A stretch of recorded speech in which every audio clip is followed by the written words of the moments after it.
오늘 말씀은 잠언서 11장 1절에서 15절까지의 말씀입니다. 속이는 저울은 여호와께서 미워하시나 공평한 추는 그가 기뻐하시느니라. 교만이 오면 욕도 오거니와 겸손한 자에게는 지혜가 있느니라. 정직한 자의 성실은 자기를 인도하거니와 사악한 자의 패역은 자기를 망하게 하느니라. 재물은 진노하시는 날에 무익하나 공의는 죽음에서 건지느니라. 완전한 자의 공의는 자기의 길을 곧게 하려니와 악한 자는 자기의 악으로 말미암아 넘어지리라. 정직한 자의 공의는 자기를 건지려니와 사악한 자는 자기의 악에 잡히리라. 악인은 죽을 때에 그 소망이 끊어지나니 불의 소망이 없어지느니라. 의인은 환난에서 구원을 얻으나 악인은 자기의 길로 가느니라. 악인은 입으로써 그의 이웃을 망하게 하여도 의인은 그의 지식으로 말미암아 구원을 얻느니라. 의인이 형통하면 성읍이 즐거워하고 악인이 패망하면 기뻐 외치느니라. 성읍은 정직한 자의 축복으로 인하여 진흥하고 악한 자의 입으로 말미암아 무너지느니라. 지혜 없는 자는 그의 이웃을 멸시하나 명철한 자는 잠잠하느니라. 두루다니며 함담하는 자는 남의 비밀을 누설하거나 마음이 신실한 자는 그런 것을 숨기느니라. 지략이 없으면 백성이 망하여도 지략이 많으면 평안을 누리느니라. 다 함께 타인을 위하여 보증이 되는 자는 손해를 당하여도 보증이 되기를 싫어하는 자는 평안하니라. 아멘.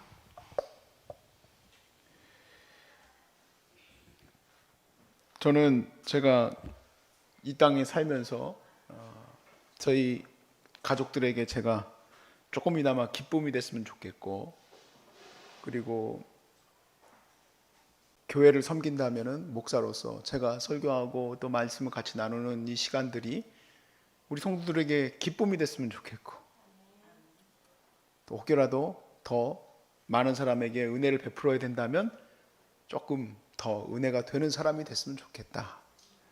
그게 제 소박한, 그렇지만 굉장히 어려운 제 소원입니다. 예전에는 그렇게 바라보는 것을 몰랐어요. 그렇지만 이제는 그렇게 바라봐야 되는구나 하는 것을 깨달았어요.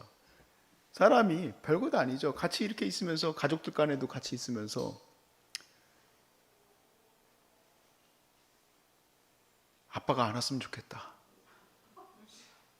이렇게 생각할 수도 있어요. 아빠만 오면 너무 분위기가 안 좋아지거든. 아이고, 우리 할머니가 안 왔으면 좋겠다. 왜? 싸움이 나니까. 꼭 싸움이 붙이셔. 야, 첫째야, 너는 왜 그러냐? 둘째는 왜 그러냐? 셋째는 잘한다. 싸움이 붙어요. 너무 놀랍지 않습니까? 이 미련한 모습이 11장 1절부터 15절 말씀만 잘 따라도 없어질 텐데, 이 미련한 모습으로 왜 싸움 붙이고, 왜 내가 가는 걸 자기만 몰라. 너무 놀랍지 않습니까? 내가 가는 거를 그들이 나를 싫어한다는 걸 나만 몰라. 깨닫는 영이 있길 바랍니다. 깨닫길 바라요. 그래서 우리의 목표도 그렇게 됐으면 좋겠어요. 내가 가는 곳에 기쁨이 되게 하옵소서. 오늘 본문에 한 구절 때문인데, 성읍이 의인으로 말미암아 기뻐한대요. 성읍이, 가족이 아니라니까요.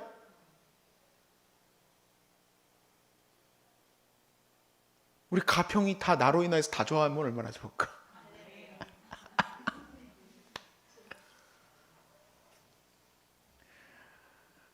별건 아니지만 그래도 내려가는 길에 있잖아요. 우리 내려가는 길에 차 만나잖아요. 제발 좀 밀고 좀 들어오지 마세요. 가끔가다 우리 환우들 차야 딱 봐도 네가 비켜 하고 올라와. 무슨 성읍이 기뻐해. 올라오는 차가 너를 안 좋아해요.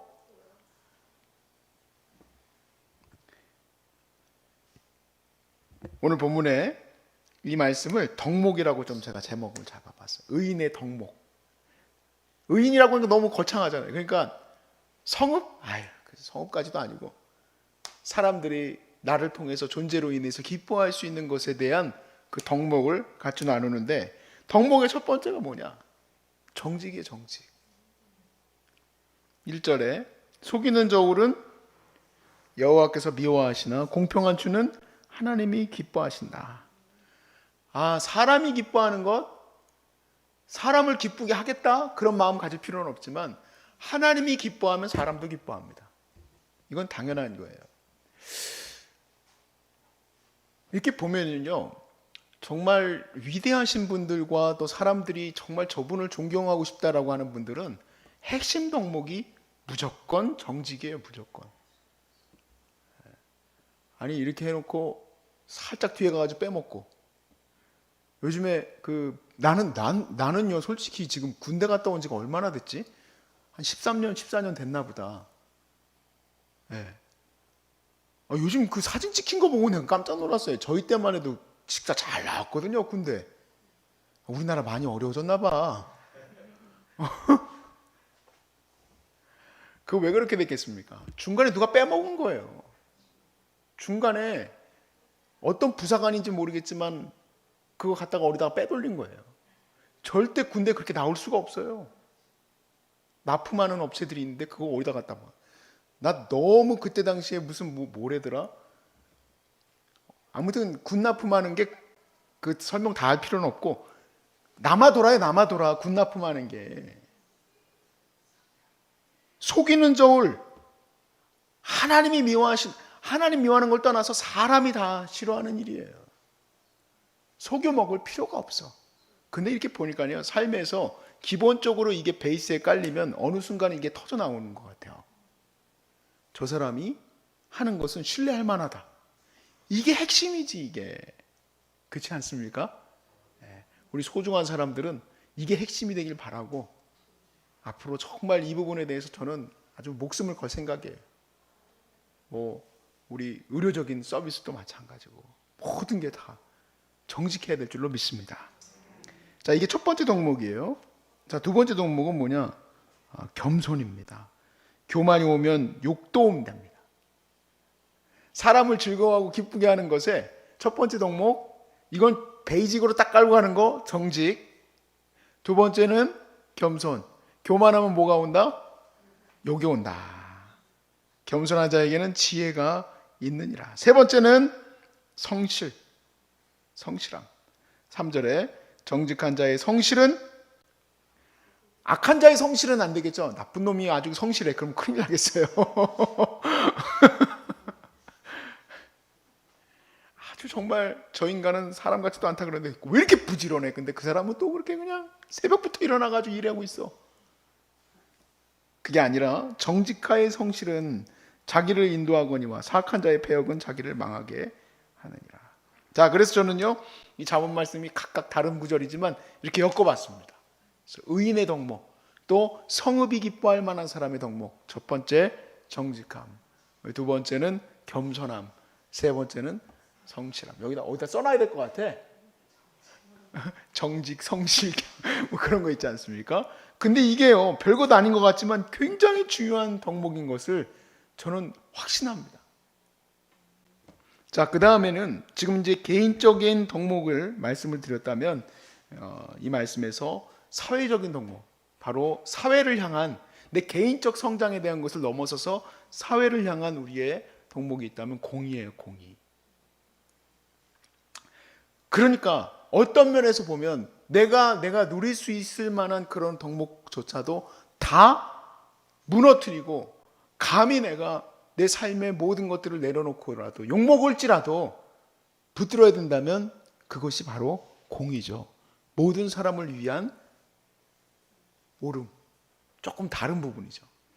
근데 이 공의는 어느 정도의 중요한 부분이냐? 4절에 보니까 재물은 진노하시는 날에, 지금 이 마지막 때가 진노하는 날이죠. 자, 재물은 진노하시는 날에는 아무 유익이 없어요. 돈 많이 벌으면 뭐합니까? 병 들려가지고 그냥 다 없어지는데. 재물은 아무것도 아니에요. 물론 이제 평생 살면서 재물만 바라보고 사는 사람이 대부분이고 그게 다라고 생각하고 살지만 어떻게 보면 좀 심플하기도 하죠. 그냥 그것만 보고 살았으니까. 근데 그거는 이 마지막 때에는 아무 유익이 없어요. 그런데 공의는 어떻게 되느냐? 죽음에서 건져냅니다. 죽음에서 건져내느니라. 완전한 자의 공의는 자기의 길을 곧게 하려니와 악한 자는 자기의 악으로 말미암아 넘어지리라. 정직한 자의 공의는 자기를 건지려니와 사악한 자는 자기의 악에 잡히고 말 것이다. 맞습니다. 정말 그렇습니다. 공의. 나는 이거를 꼭 정치인들이 좀 봤으면 좋겠다. 11장 1절부터 15절까지의 말씀을 좀 이렇게 묵상하고 그렇게 좀 살아주시면 얼마나 좋을까. 공의를 위해서 자기를 내려놓는 게 아니라 자기를 위해서 공의를 무너뜨리니 너무 놀랍지 않습니까? 예. 자, 그래서요, 우리가 이 땅 가운데서 하나님이 주신 이 삶을 가만히 생각을 해보면 사실 굉장히 변화무쌍하지 않습니까? 어떤 일이 벌어질지 아무도 몰라요. 지금 이스라엘하고 팔레스타인하고 잠시 중단했던 싸움을 또 붙게 됐는데 보니까 와, 장난이 아닙니다. 막 그냥 갖다 꽂아버려요. 그냥 미사일을. 그런데 뭐 몇 문이나 있는지 내가 그때 봤었었는데 잘 기억이 안 나는데 북한에 있는 그 포가 말 그대로 쏘기 시작하면 우리나라 막을 방법이 없어요. 그런 의미에서 제가 어제 여기 산에 올라갔다가 내려오면서 그런 생각을 했어요. 여기는 안 쏘겠지. 쏠 게 없어 보니까. 근데 서울엔 쏠 게 많잖아요. 내가 어떻게 살아가야 될지 알 수가 없는 거예요. 어디서 살아야 될지도 알 수가 없는, 무엇을 위해서 살아가야 될지도 알 수가 없는 거예요. 어느 날 갑자기 미사일 날라오면 어떻게 할 거예요? 서로 보복하고 쏠 거예요? 지금 이스라엘하고 팔레스타인처럼? 어떻게 할 거예요, 우리가? 정말 무서운 말들을 막 함부로 내뱉잖아요. 그 함부로 내뱉은 말로 인해서 전쟁이 일어나는 거고, 함부로 내뱉은 그 말로 인해서 서로 상처받아가지고 무역 우리 더 이상 안 해, 이런 식으로 돼버리는 건데 우리가 우리를 어떻게 지켜낼 수 있겠습니까? 우리는 못 지켜내요. 그런데 누가 우리를 지켜내는 거냐? 이게 중요한 부분이에요. 하나님의 형통이에요. 하나님의 형통. 하나님이 우리를 지켜주셔야 돼. 어떻게 하다 보니까, 그렇게 가다 보니까 하나님이 지켜주셨더라.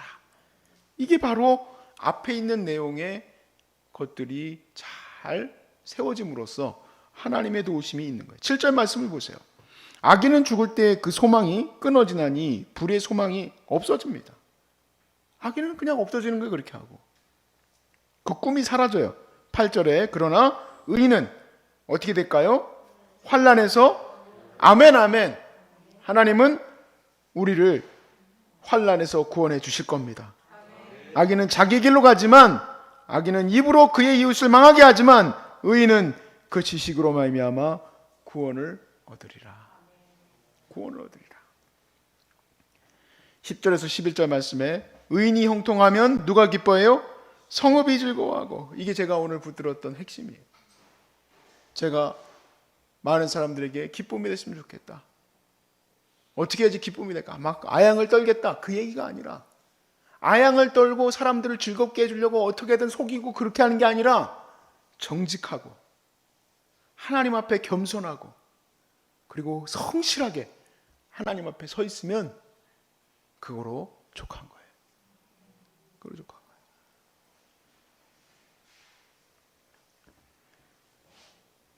그리하면 하나님이 나에게 은혜를 주셔서 형통케 하시고 그 형통케 한 것이 사람들에게 또한 뭐가 될까요? 기쁨이 돼. 배가 아픈 게 되면 안 되죠? 야, 이 목사가 복 받아가지고 잘 됐다더라. 아이고 배 아파. 그 못된 목사 망해라. 그러면 안 되겠죠? 그 목사님 은혜 받아서 감사하다. 아이고 그 집사님 권사님 잘 돼서 감사하다. 암이 나와서 감사하다. 자기가 한 건 모르고 그냥 여기 가도 힘들게 하고 저기 가도 힘들게 하고.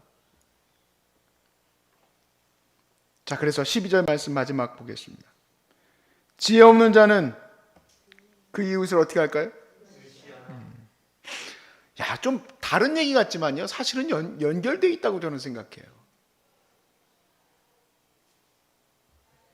지혜가 없는 사람은요, 이웃을 멸시해요. 멸시. 뭐 니까짓 게, 저까짓 게, 이거나 먹으면 되지. 절대 그러면 안 됩니다. 최고로 항상 내 주변에 있는 자들을 그렇게 여기는 자는 그대로 대접받을 줄로 믿습니다. 자기는 받아먹을 거 다 받아먹고 싶어 하면서 섬길 마음이 코딱지만큼도 없어. 같이 있는 것 자체가 싫어요. 누구도 자기를 멸시하고 자기에게 환대하지 않는 사람을 기뻐하지 않아. 죄송한 얘기지만 우리 콩이를 저기다 묶어놨어요. 강아지. 근데 저 녀석이요, 저를 상당히 좋아합니다. 저를 좋아하는 이유가 있어요. 잘 대해주거든요. 근데 나는 저 녀석을 보면서 항상 그 생각을 해요. 사람은 이렇게 생각하지 않아요. 솔직히. 사람은 아무리 잘해줘도, 제가 저희 부모님으로부터 받은 목회의 철학 중에 하나는 뭐냐면, 네가 잘해줘도 받을 생각은 1도 하지 말래요. 사람에겐 받을 생각하지 말래. 근데 쟤는 왜 저러지? 나만 나타나면 난리가 나요. 난리가. 내가 밥 주러 온 줄 아나 봐. 사람은 그러는 법이 없을 수도 있어요. 상처받지 마십시오. 그래서 내가 잘못했나? 그렇게 생각할 것 없어요. 그렇지만 우리는 이 마음을 가졌으면 좋겠어요. 내가 최선을 다해서 섬기고자 한다. 반대로 가시면 안 돼요. 지혜 없는 자예요. 그런 사람은. 지혜 없는 자는 멸시해요. 그래, 나를 갖다 멸시해? 네가 나한테 인사도 안 하고 쌩까고 갔어? 못 봤을 수도 있어요, 여러분. 못 봤을 수도 있어. 네가 나한테 그러고 가? 그래, 한번 그래 봐라. 한번 하고 같이 교회에서 같이 그냥 인사 안 하고 다니고. 약 안 타면 다행이다. 자, 아무튼 명철한 자는 잠잠하다. 두루 다니며 한담하는 자는 남의 비밀을 누설해. 아이고, 어제도 말씀드렸지만 의인의 아주 중요한 부분 중에 하나, 입을 닫아야 돼. 입을. 제일 재밌지. 근데 남의 비밀을 누설해야지 재밌지. 마음이 신실한 자는 그런 것을 숨기느니라. 지략이 없으면 백성이 망하여도 지략이 많으면 평안을 누리느니라. 타인을 위하여 보증이 되는 자는 손해를 당하여도. 이런 함부로 보증하는 일도 하면 안 돼요. 걱정하지 말라고. 내가 당신을 지켜주겠다고. 그러면 아주 미안하다고 하세요. 사실은요, 제가 지켜줄 수 없습니다. 미안합니다. 이렇게 얘기해야 돼요.